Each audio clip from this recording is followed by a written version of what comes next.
Es Valeria Getsemani Ramírez Rojas, soy estudiante de la licenciatura de cirujano dentista en la Universidad Nacional Autónoma de México en el grupo 3001. Y el día de hoy les voy a presentar un video sobre farmacología. Ok, primero iniciaremos con la historia de la farmacología. Esta historia se da a entender que se crea mediante una evolución de esta ciencia. Entonces, la primera teoría que resultó del estudio de la evolución de esta ciencia fue la teoría humoral, en donde se creían los griegos y romanos en el año 460 Cristo hasta el siglo XIX que el cuerpo está constituido por cuatro líquidos, que estos líquidos dan equilibrio a salud. El flujo entre estos humores pueden ser modificados por actividad física o dieta. Entonces se creía que, pues mediante líquidos creados por el cuerpo, era como, pues lo que se creía de salud, si estabas enfermo o sano.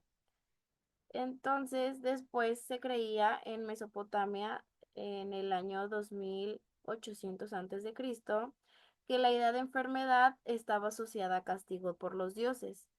También es muy importante resaltar que en esa época existía el código de Hammurabi, que se entendía que con reglas y remedios para enfermos, como una de esas reglas para los médicos eran que si el paciente moría, el médico se le amputaba una mano. La enfermedad pues era asociada a castigo, como ya lo había comentado. Entonces, la cura tenía que ser una penitencia. Una expiración, podía ser una expiración de culpa, o también hay conceptos de posesión de espíritus, pérdidas de alma, así se crean ritos de neutralización. Después, en la medicina helénica, en el año 460 al 370 Cristo se junta la medicina asiria y egipcia. Aquí cabe recalcar que se crea, la aparición de Hipócrates, que actualmente se conoce como el padre de la medicina, que él rechaza las supersticiones y leyendas. También él dice que la enfermedad tiene su propia naturaleza.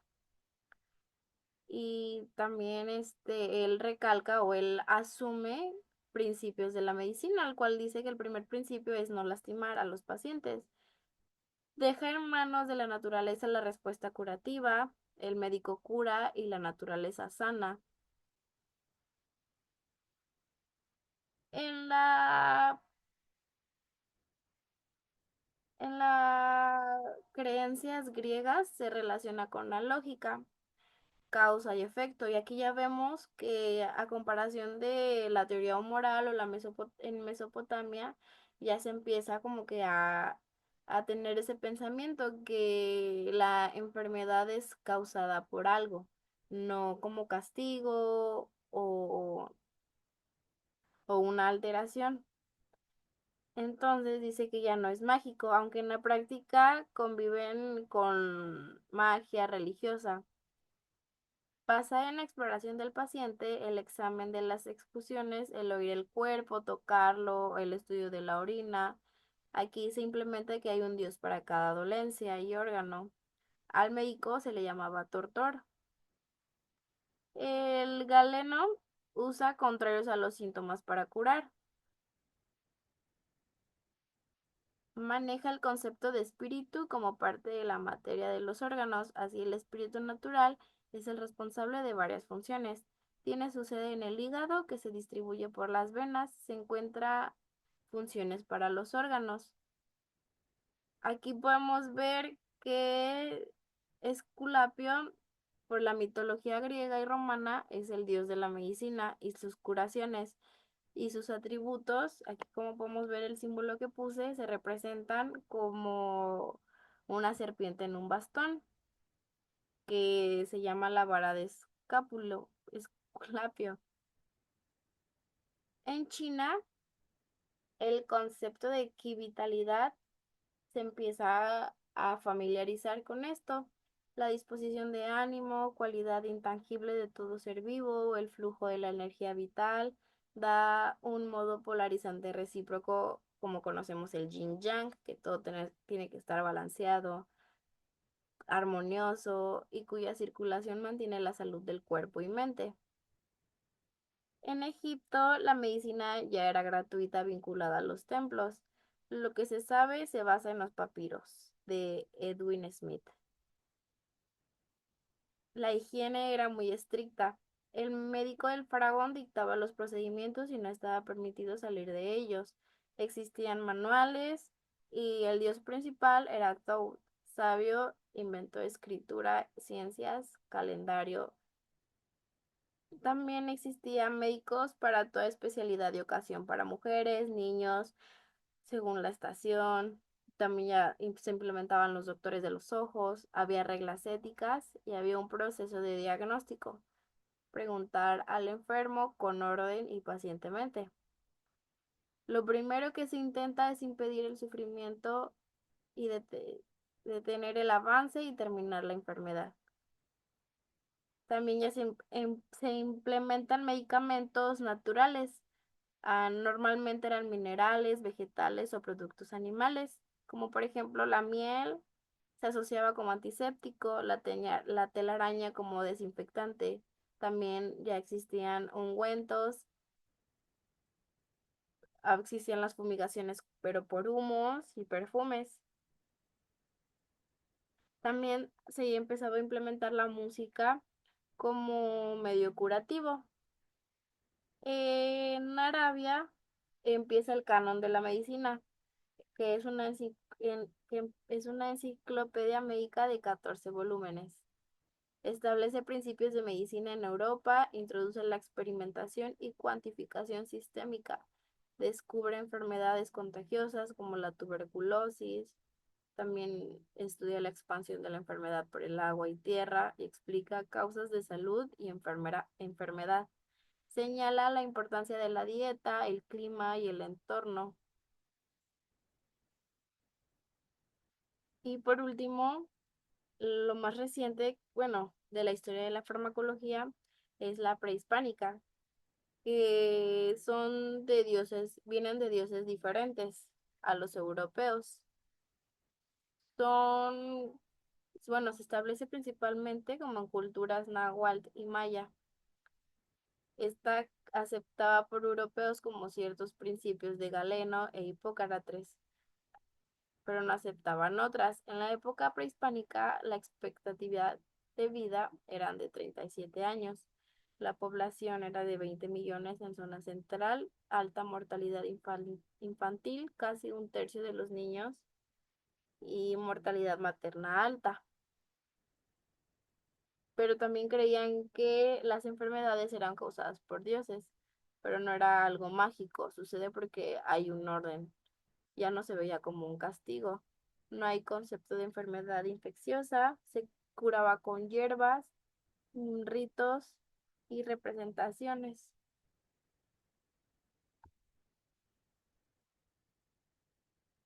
La teoría de la bala mágica, esta se empleó por Paul Ehrlich en 1900, que se cree que este concepto era para referirse a agentes terapéuticos ideales que actúan en forma específica contra algún patógeno sin ocasionar daño a las células del cuerpo. Este conceptualiza el principio de receptores específicos, teoría de la cadena lateral de las células que se unen a toxinas, usó tinciones, el compuesto 606 fue el salvarzón, que lo inyectó con un conejo con sífilis y al día siguiente el conejo estaba mucho mejor. Por eso es que puse aquí un conejo, porque él experimentaba con conejos. Ok, y ahora veremos algunos conceptos, como lo son el fármaco, que es una sustancia química capaz de interactuar con el organismo vivo que, como aquí dice, aquí escribí, toda sustancia utilizada en el tratamiento que tiene como función una curación, prevención, al diagnóstico o proceso fisiológico. La droga es aquella sustancia química capaz de interactuar con el organismo vivo utilizando, bueno, se utiliza por recreatividad y esta genera una dependencia. El medicamento es un producto que contiene uno o más fármacos juntos con otros componentes llamados excipientes. Farmacocinética es el estudio de las acciones del organismo sobre el fármaco, o sea, los procesos que sufre el medicamento en el cuerpo. Por otro lado, la farmacodinamia es el estudio de las acciones del fármaco sobre el organismo. La toxicología son los efectos nocivos de los fármacos, así como los mecanismos y circunstancias que favorecen su aparición. La tolerancia es la disminución gradual lenta del efecto de un fármaco. El uso óptimo es cuando mayor eficacia, bueno, se tiene la mayor eficacia con la menor toxicidad y al menor costo. La taquifilaxia es la disminución rápida del efecto del fármaco. La afinidad es el grado de unión de un fármaco a su receptor. Se da por uniones iónicas de Van der Waals, puentes de hidrógeno, interacciones hidrofóbicas o enlaces covalentes. La anafilaxia es la reacción alérgica rápida, sistémica y grave. La potencia es la capacidad de un fármaco de hacer un efecto. Se relaciona con la magnitud de dosis y la respuesta de un fármaco. La eficacia es la capacidad de un fármaco para obtener un efecto en condiciones controladas. La efectividad es la capacidad de un fármaco para obtener un efecto en condiciones habituales. La eficiencia es conseguir la efectividad, pero al menor costo.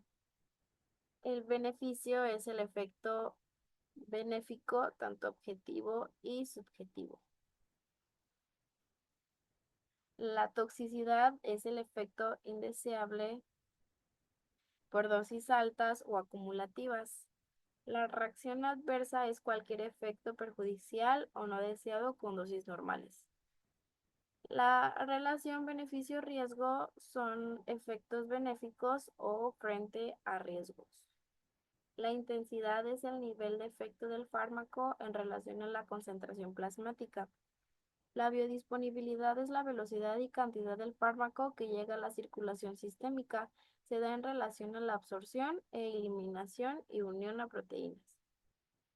La concentración mínima eficaz es la concentración del fármaco por la cual hay un efecto terapéutico. Por otro lado, la concentración mínima tóxica es la que se da por arriba de estas dosis y si existen efectos tóxicos.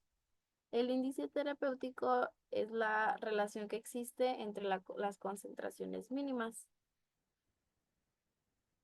Bueno, entre la concentración mínima eficaz y la concentración mínima tóxica.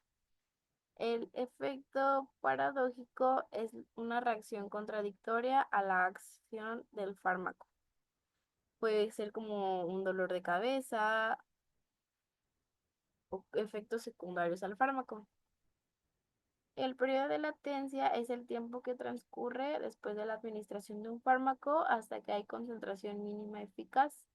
Normalmente se mide en semividas.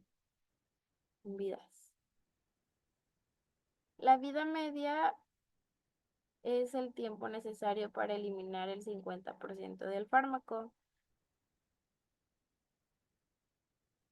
La curva ABC es una medida de la cantidad de un medicamento que llega a la circulación sanguínea. El medicamento de patente es el fármaco que es producido por la empresa que desarrolla el medicamento. Y la patente se refiere a la posibilidad legal por un tiempo específico para que solamente esa empresa lo venda. Y por otro lado, el medicamento genérico es aquel medicamento de patente que ya perdió por el tiempo de monopolio la venta.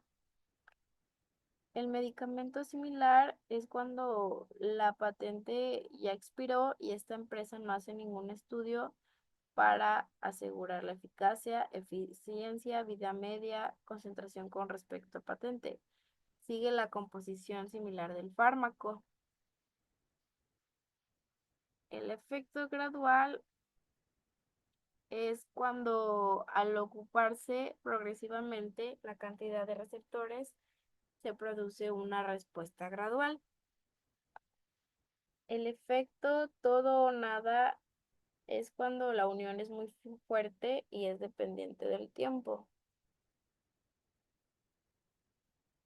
El agonista puro provoca efecto máximo sin necesidad de ocupar todos los receptores. Este tiene una alta eficacia.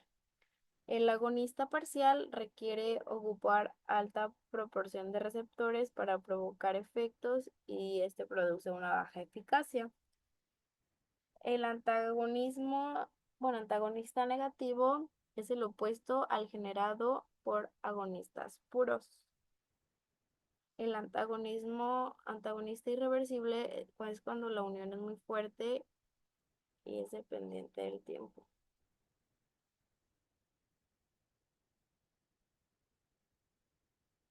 La inhibición competitiva y no competitiva son dos tipos de inhibición enzimática que se diferencian en cómo afectan la actividad de una enzima. La transducción de señales es la transformación de un tipo de señal o energía en otra de distinta naturaleza. Existen tres tipos de señales: las señales endocrinas, parácrinas y autócrinas. Las señales endocrinas son las que circulan por el torrente sanguíneo. Tienen una respuesta lenta y larga duración a esa distancia.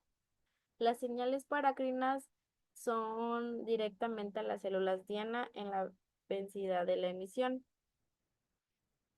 como los neurotransmisores o la respuesta local. Las señales autócrinas afectan a los de misma clase celular que las emite.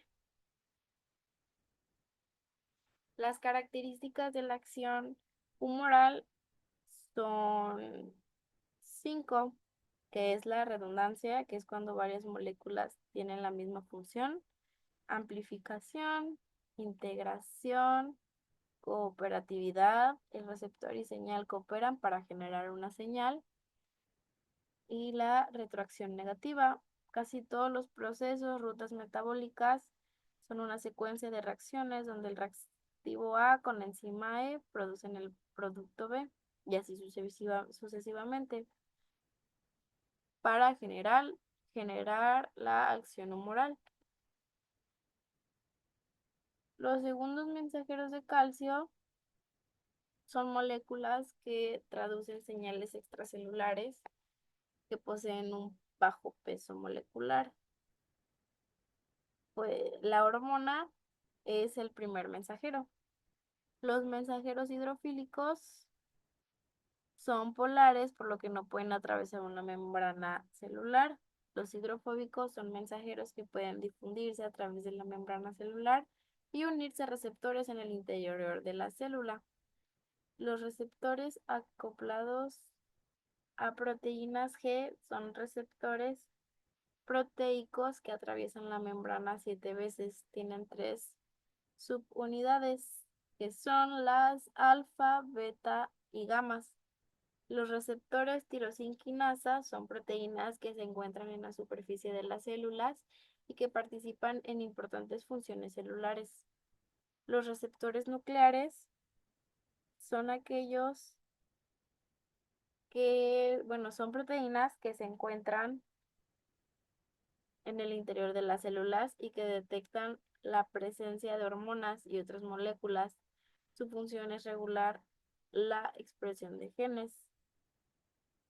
Algunos mensajeros pueden ser lipofílicos. Estos ya pueden atravesar la membrana celular y unirse a receptores, a estructuras, específicamente a estructuras de DNA lo que provoca la expresión de genes. Esta acción tarda más tiempo y es más permanente. El placebo es aquella sustancia que carece por sí misma de una acción terapéutica, pero produce algún efecto favorable en el enfermo.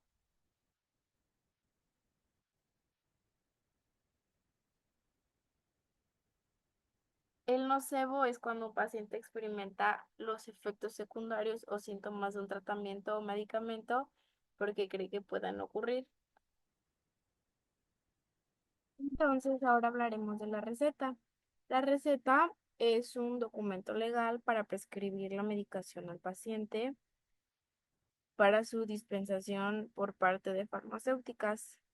Su estructura, bueno, consta de tres partes. Su estructura es la inscripción, en donde se pone el nombre de sustancias y de los medicamentos, bueno, entre paréntesis medicamentos. La suscripción, que es el modo de preparar dichas sustancias, y la instrucción, que es la forma de administración. Los datos que debe de contener la receta son la identificación correcta y completa del paciente y del médico, firma del médico y su permiso de ejercicio a la medicina, fecha y lugar, identidad del fármaco, genérico y patente, cantidad y forma de administración. Esta, bueno, se pone la clasificación de los fármacos. Esta consta de 6 grupos, que el grupo uno es solo con receta. Pueden ser estupefacientes como la metadona, el fentanilo, etcétera. El grupo 2 es solo con receta. Esta, ya que se tiene que retener en farmacia, se registra en los libros de farmacia. Pueden venderte 2 cajas como máximo. Algunos ejemplos son el diazepam, clonazepam, lorazepam, etcétera. El grupo 3 esta también es con receta, se surte hasta 3 veces, se registra cada vez y a la tercera vez esta se retiene la receta.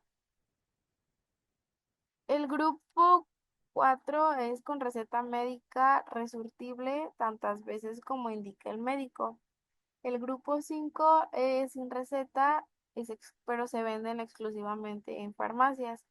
El grupo 6 es sin receta y se venden en otros establecimientos. Puede ser como el paracetamol que se encuentra en los Oxxos o ejemplos así. Los antibióticos, por acuerdo, se tiene que tener la receta retenida por el tiempo indicado en receta, se registran libros y se conserva por un año. Algunos errores frecuentes son el anotar el punto decimal, bueno, el cero antes del punto decimal o anotar después del punto decimal un cero.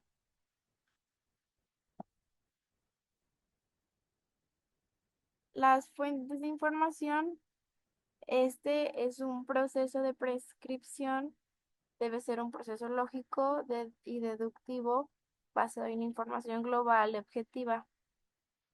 Este consta bueno, las fuentes de clasificación son tres. Las primarias contienen datos originales en reportes, artículos, congresos, revistas y libros.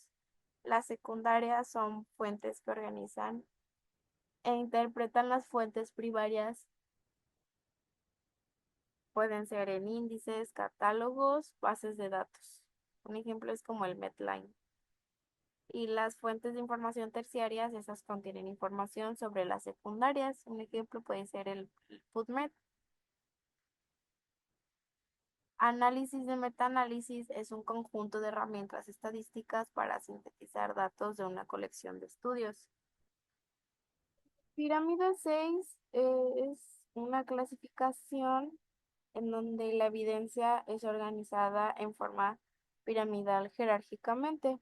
Esta consta del número 1, que es el sistema, que es un objeto complejo cuyas partes se relacionan con otros componentes. El número 2 es el sumario, cuando la información se encuentra resumida, clasificada por condiciones clínicas con evidencia preevaluada. El número 3 es la sinopsis de síntesis, que es un resumen general de una obra en particular. El número 4, que es la síntesis. Se anotan las ideas principales de un texto y se unen las ideas dispersas. El número 5 es la sinopsis de estudios. El número 6 es el estudio, que es el desarrollo de actitudes y habilidades. Y ya es donde entra la opinión del especialista en el tema. La escala de categoría de la evidencia de la información se basa en 4 grupos. El grupo A, que es la evidencia, se basa en datos derivados de metaanálisis de ensayos controlados con un gran número de pacientes. La evidencia B es cuando ya la evidencia se basa en datos derivados también del metaanálisis con conclusiones contradictorias, con un número pequeño de pacientes, con sesgos como índice de abandono, enfermedades, cambios en las mediciones, etcétera. El grupo C es cuando la evidencia se basa en datos derivados de las opiniones de especialistas, bueno, de expertos, con informes de casos o series de casos. Y el otro es cuando no se tiene ninguna evidencia. Clases de recomendación de las información.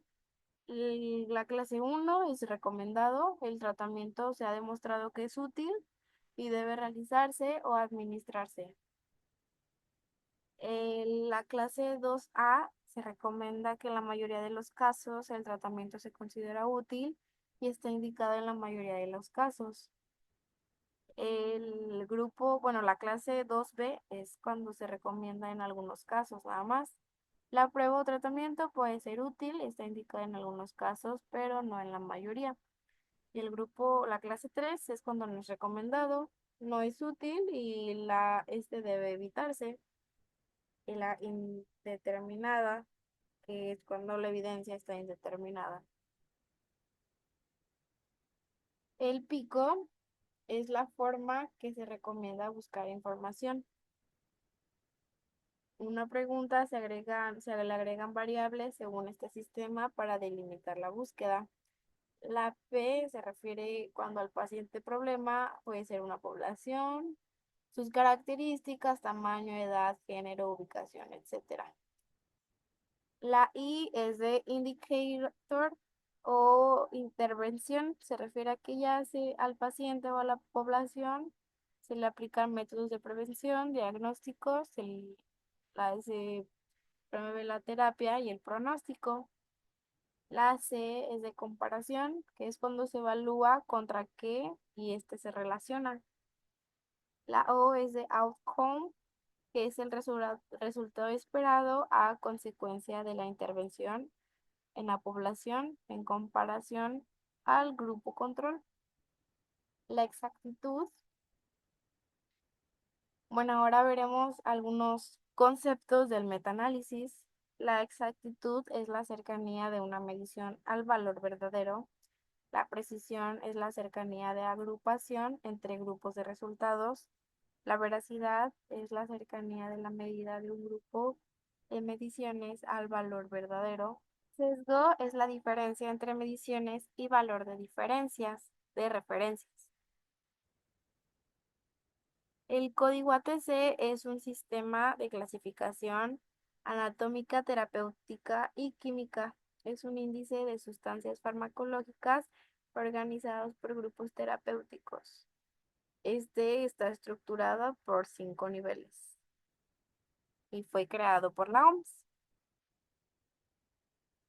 Los medicamentos LASA, en que sus abreviaciones significa look alike, sound alike, son medicamentos con apariencia similar o puede ser también con sonido similar. Como algunos son el dioxilina, amoxicilina, por mencionar algunos ejemplos. Las interacciones farmacológicas son, bueno, pueden ser tres. La sinergia, que es cuando el efecto aumenta. La potenciación es cuando el efecto mayor a la suma de los dos. Y el antagonista es cuando el efecto disminuye. Reacción adversa es, bueno, existen en diferentes tipos. El tipo A es una exageración del efecto en dosis dependientes. El tipo B es cuando existe la exageración de dosis no dependientes, pueden ser como alergias. El tipo C es una exageración en dosis prolongadas, que es cuando ya se tiene una farmacodependencia. El tipo D aparece en tiempo después de suspender el fármaco. El tipo E se presenta tras la suspensión muy brusca de un fármaco, como pueden ser las corticoides. El tipo F es debido, bueno, aparecen por impurezas, excipientes contaminados o caducos. Ahora veremos hablaremos sobre la clasificación riesgo-embarazo en los medicamentos. La clasificación A es que no existen riesgos, pero en sí ningún medicamento es tipo A. Entonces hablaremos de el B, C y D. El B, se dio, bueno, se estudiaron en animales y no se demostró que haya datos en mujeres y es inocuo probablemente. El tipo C, la toxicidad demostrada en animales y sin datos en mujeres. El tipo D es cuando ya existen datos en mujeres y demuestra riesgos tóxicos. Y el tipo X es cuando los riesgos superan los beneficios. Algunos medicamentos, como les había dicho, ninguno es tipo A. La astromicina es tipo B, las sulfametominas tipo C, la penicilina tipo B. Entonces, en sí, ningún medicamento es, o sea, no presenta riesgos en el embarazo. La presentación de los fármacos se debe a las características del fármaco, sitio de aplicación, la biodisponibilidad, la reacción que se quiere del fármaco. Ok, entonces hablaremos primero de las cápsulas. Las cápsulas se disuelven más rápido que los comprimidos. El tiempo de absorción es variable. La cápsula protege al fármaco del sol, cubren el sabor amargo del fármaco, no pueden llevar líquidos hidrosolubles, la consistencia es blanda, por lo que permiten su deglución. Los comprimidos es una forma farmacéutica sólida, se forman por aplicación de presión en un molde, pueden tener una muesca para fraccionar, de rápida disolución y de liberación prolongada. Las cremas es una presentación semisólida para tratamientos tópicos. El ungüento, la pomada, es una, bueno, los ungüentos y pomadas son a bases de grasas. Es un tratamiento tópico. Contienen vaselina o cera de abeja, entre otras cosas. Las pastillas son comprimidos en plano circular. Los supositorios son vía anal, con ceras para ablandarse a 37 grados.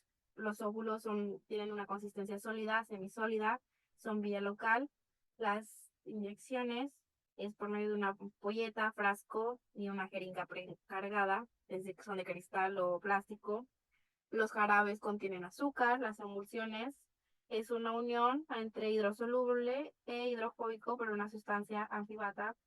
Los colirios son vía ocular local, las óticas también vía local.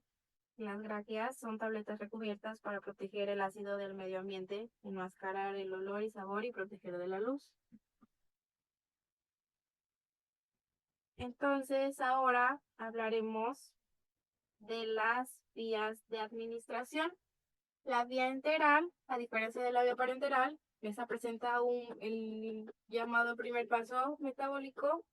Esta se divide en tres, que es la oral, la sublingual y la rectal. Y por otro lado, la vía parenteral evita el primer paso metabólico y son arterial, venosa, muscular, subcutánea y la inhalatoria.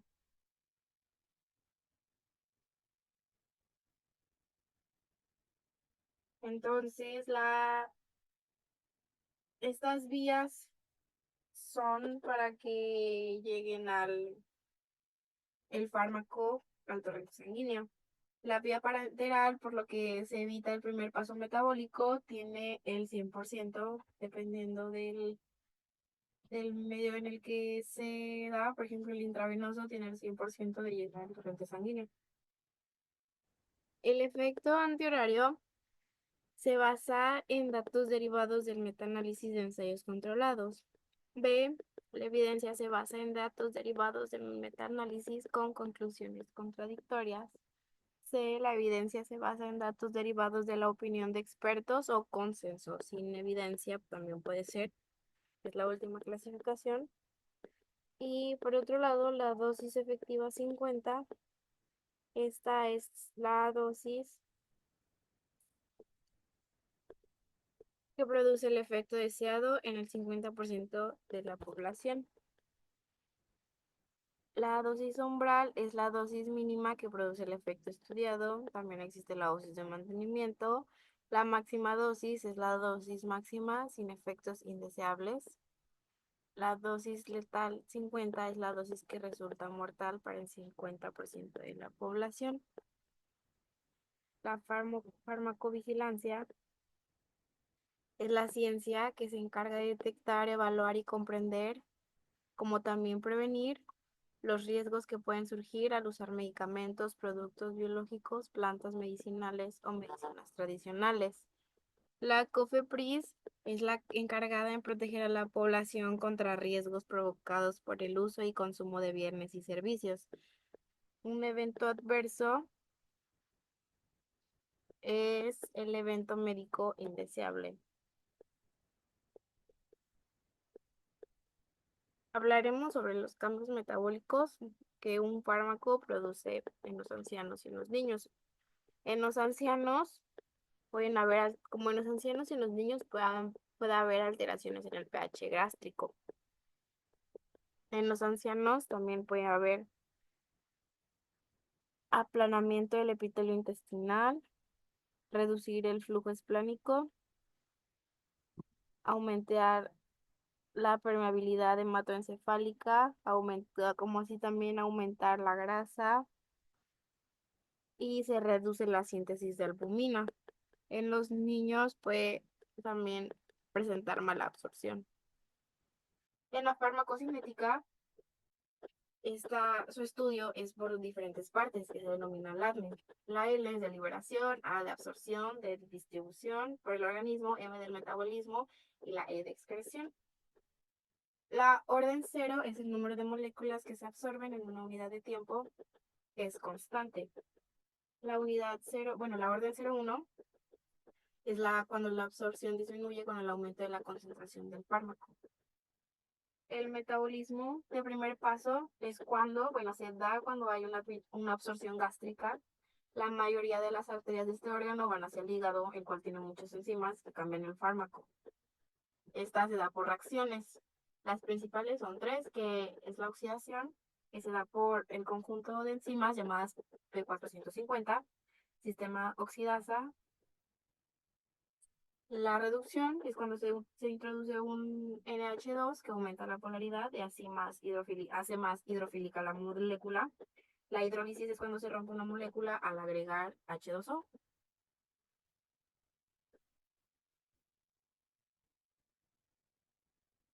La fase 1 es la conjugación, que en esta fase se utilizan moléculas producidas en la fase 1. Si las moléculas de la fase 1 son suficientemente hidrofílicas, serán eliminadas por el riñón, y si no, pasarán a la fase 2. La molécula se unirá a otra muy hidrofílica con la que será más fácil su eliminación. El glutatión es un tripéptido que se sintetiza principalmente en el hígado. La toxicidad por paracetamol es cuando se produce la disminución de los depósitos de glutatión hepático, favoreciendo el daño hepático. El efecto dosis-tiempo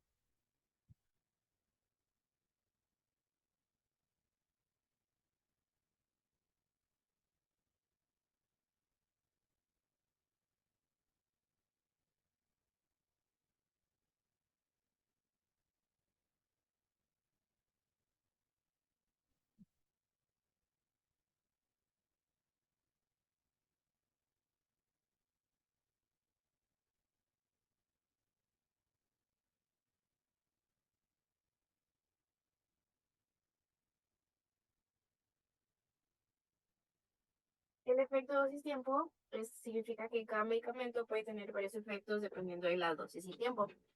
El modelo monocompartimental es cuando un fármaco se distribuye rápidamente y uniforme por todo el organismo.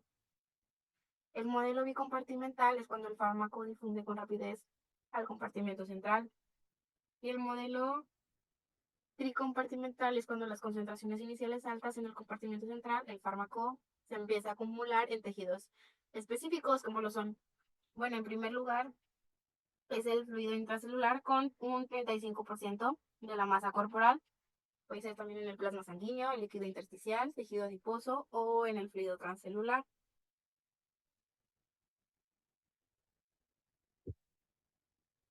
La ionización de los fármacos, este es un proceso químico que genera iones, que son átomos con carga eléctrica. La cantidad de fármaco ionizado depende de tres factores: la naturaleza ácida o básica del fármaco, el pH del medio y el pK del fármaco. El grado de ionización para cuantificar la absorción a través de las membranas. La albúmina, esta se sintetiza en el hígado, es una proteína de 400 gramos por litro. El aclaramiento del fármaco es la eliminación del fármaco. El principal órgano es el riñón. Se da mediante la filtración, cuando las moléculas pequeñas con carga cruzan el glomérulo de la nefrona. La reabsorción es cuando el túbulo proximal contorneado, algunas moléculas se reabsorben al sistema sanguíneo. La secreción, cuando las moléculas tóxicas o no útiles se desechan. Y la excreción es el paso de todo lo anterior. Es cuando ya la orina sale del riñón y en esta no se debe encontrar azúcar, glucosa o albúmina. La creatinina es un producto de desecho generado por los músculos, se expulsa en la orina. Una nefropatía es el trastorno renal, este es mediante procesos de años. La albuminuria es cuando el paciente tiene exceso de albúmina en la orina. La glucosuria, la presencia de orina, la presencia de glucosa en la orina en niveles altos. El código de Nuremberg es una norma ética sobre experimentación en seres humanos. La Declaración de Helsinki es un documento que establece principios éticos para la investigación médica en seres humanos. La Declaración de Ginebra reconoce y afirma por primera vez la existencia de derechos específicos para los niños y niñas, pero sobre todo la responsabilidad de los adultos hacia ellos. Ahora hablaremos sobre las fases clínicas. Esta se necesita autorización legal y ética. La fase 1 puede ser de 6 meses a un año. Tiene como objetivo una seguridad del compuesto, guías de la administración óptica, de 20 a 100 sujetos sanos, control de dosis y metabolismo. La fase 2 se busca dosis adecuadas para eficacia del medicamento. Se da de 100 a 300 pacientes con la enfermedad y objetivamente se mide para controlar la dosis, el metabolismo, el periodo corto y se ocurre en pacientes mujeres. La fase 3 evalúa la eficacia y seguridad en uso habitual, comparación con tratamientos ya disponibles, periodos largos y se da con miles de sujetos. La fase 4 ya es la comercialización y tiene que dar un seguimiento.